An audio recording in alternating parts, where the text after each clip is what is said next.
چیز جالب میخواستم نشونتون بدم. امروز برف باریده، یک تک سنگ شاخص اینجا داریم.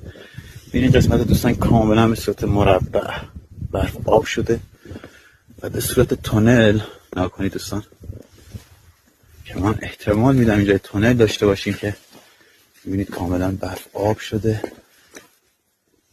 و دور تا دور این سنگ هم کاملا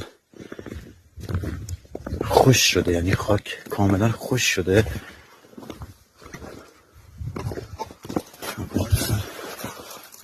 خاک کاملا خشکه و 40 سانتی متر برف در 2 متری خودش. کاملا اتاقک و راه رو مشخصه.